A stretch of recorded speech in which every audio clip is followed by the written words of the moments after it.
আসসালামু আলাইকুম। Driver provider BD থেকে বলছি। আমরা দীর্ঘদিন ধরে ড্রাইভার সেবা দিয়ে যাচ্ছি। আমরা ড্রাইভার খুঁজে দিচ্ছি এবং ড্রাইভিং চাকরি খুঁজে দিচ্ছি। তো এই প্রেক্ষিতে আমাদের কিছু অভিজ্ঞতা হয়েছে। এটার ভিত্তিতে আমরা ড্রাইভিং চাকরি খুঁজে পাওয়া, ড্রাইভার নিয়োগ দেওয়া সম্পর্কিত বিস্তারিত আলোচনা করব। একটা সিরিজ আলোচনা শুরু করছি, যার নাম দিয়েছি ভালো ড্রাইভার এবং ভালো মালিক। তো এইটা নিয়ে আমরা দীর্ঘদিন আলোচনা করার ইচ্ছা পোষণ করছি আমাদের অভিজ্ঞতার বেইসে। প্রতিদিন কিছু ভিডিও দেওয়ার চেষ্টা করব। আজকে যে টপিক নির্ধারণ করা হয়েছে বাংলাদেশে ড্রাইভিং পেশার বাস্তবতা। তো বাংলাদেশে বর্তমান বাস্তবতায় ড্রাইভিং পেশা একটি অত্যন্ত গুরুত্বপূর্ণ ও চাহিদা সম্পন্ন পেশা। ব্যক্তিগত গাড়ি, private car, microbus, pickup, truck, office গাড়ি, তারপর আপনার পারিবারিক গাড়ি, সব ক্ষেত্রেই দক্ষ এবং বিশ্বস্ত ড্রাইভারের প্রয়োজনীয়তা দিন দিন বাড়ছে। কিন্তু বাস্তবতা হলো চাহিদা বাড়লেও এই পেশায় এখনো অনেক ভুল ধারণা, অব্যবস্থাপনা এবং অদক্ষতার মধ্য দিয়ে যাচ্ছে। আমরা কাজ করছি এইসব ব্যাপার নিয়ে।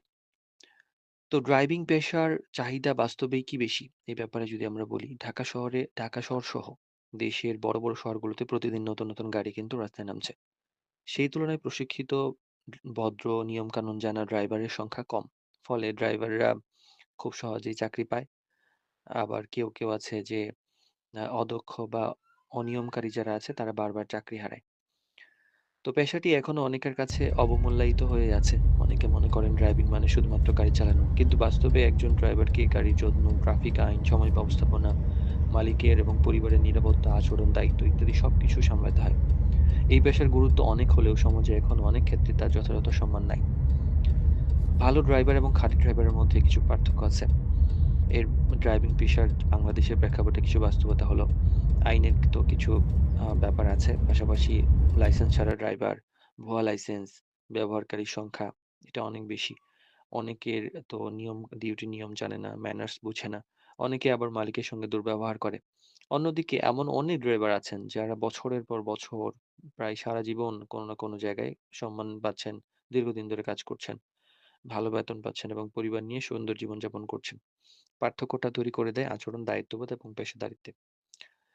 বেতন এবং সুযোগ কিন্তু এখানে দুটোই আছে। এই পেশায় বেতনের সুযোগ একদম খারাপ না।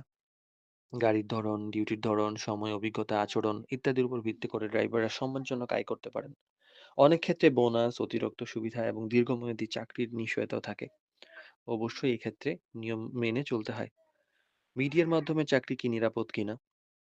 অবশ্যই যারা আসলে সরাসরি রাস্তায় বিলবোর্ড দেখে পরিচিত মাধ্যমে চাকরি খুঁজে পাওয়াটা যতটা দুরূহ কাজ এবং পায়ের নিচের স্যান্ডেল ক্ষয় হয়ে যায়, সেই জায়গায় কিন্তু মিডিয়ার মাধ্যমে বিশেষ করে আমাদের